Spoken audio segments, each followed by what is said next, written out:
पाई। इसलिए ये जो जाति व्यवस्था है, इसके अंदर जो घृणा का भाव भरा हुआ है कि मैं श्रेष्ठ हूँ, यह भाव मुसलमानों और अंग्रेजों के द्वारा डाला गया है। यह कोई शास्त्रोक्त चीज नहीं है।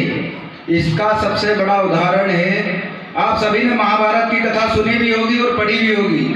महाभारत में जब पांडवों को इंद्रप्रस्थ का राज्य प्राप्त होता है, तो युधिष्ठिर के राज तिलक के पश्चात भगवान श्री कृष्ण की आज्ञा से युधिष्ठिर एक राजसूय यज्ञ का आयोजन करते हैं। राजसूय यज्ञ का अर्थ होता है कि जितने भी राजा है, जब किसी एक राजा की अधीनता स्वीकार करते हैं तब राजसूय यज्ञ होता है। तो वह राजसूय यज्ञ जब प्रारंभ करते हैं तो वहाँ भगवान का जो संघ है 5 जन्य, उसको स्थापित करते हैं और उसको स्थापित करते हुए ये आज्ञा देते हैं कि जब यह यज्ञ पूर्ण हो जाए, जब आपको अपने आप ध्वनि करना है, तो बगैर बाधा और विघ्न के वह यज्ञ पूर्ण हो जाता है।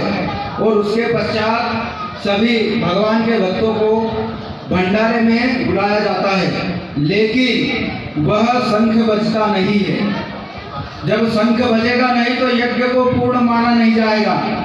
इसलिए भगवान आज्ञा देते हैं युधिष्ठिर महाराज को कि जाओ आपके राज्य और क्षेत्र में ढूंढो भाई ऐसा भक्त तो बाकी नहीं है जिसने इस भंडारे में भोजन ग्रहण नहीं किया है। जब वो 5 भाई ढूंढते हैं तो पास की एक वाल्मीकि बस्ती में जाते हैं। उस वाल्मीकि बस्ती में स्वपच वाल्मीकि नामक एक भक्त निवास करते हैं। जब उनको पता लगता है तो वह उनको 5 भाई सादर आमंत्रित करते हैं कि आप आइए और हमारे भंडारे में भोजन करिए।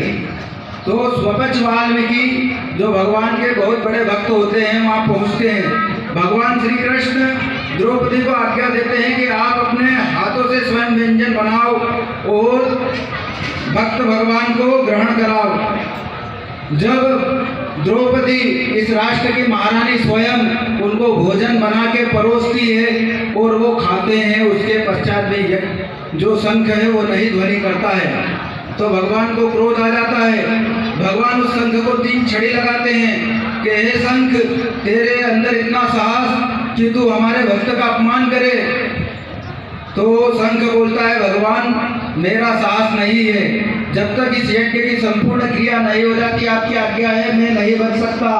आप द्रौपदी जी से पूछिए कि आप उनके मन के अंदर ये भाव कैसे आए कि उन्होंने भक्त का अपमान किया। तो भगवान द्रौपदी जी से प्रश्न करते हैं कि आपके मन में ऐसे भाव कैसे उत्पन्न हो गए, आप तो स्वयं भक्त शिरोमणि हैं। तो द्रौपदी जी ने कहा कि हे भगवान, मैंने अपनी पूरी निष्ठा से 56 भोग और 36 व्यंजन बनाए थे, लेकिन भक्तराज ने एक कटोरे में मिला के सबको प्राप्त किए, इसलिए मेरे अंदर ये भाव उत्पन्न हुए। तो उन्होंने फिर भक्तराज से पूछा कि हे भक्तराज, आपने ऐसा क्यों किया? उन्होंने कहा भगवान, मुझे यहाँ सूचना प्राप्त हुई थी कि भंडारे का प्रसाद ग्रहण करना है, इसलिए मैंने तो प्रसाद ग्रहण करा। स्वाद लेना मेरा काम नहीं है। जब भगवान को भोग लग गया और भोजन का स्वाद मेरे ईश्वर ने ले लिया और मैंने प्रसाद ग्रहण करा, इसलिए मैंने उसका कोई स्वाद नहीं लिया, इसीलिए सब मिला के खा लिया। तो उन्होंने द्रौपदी जी से पूछा कि आप बताओ।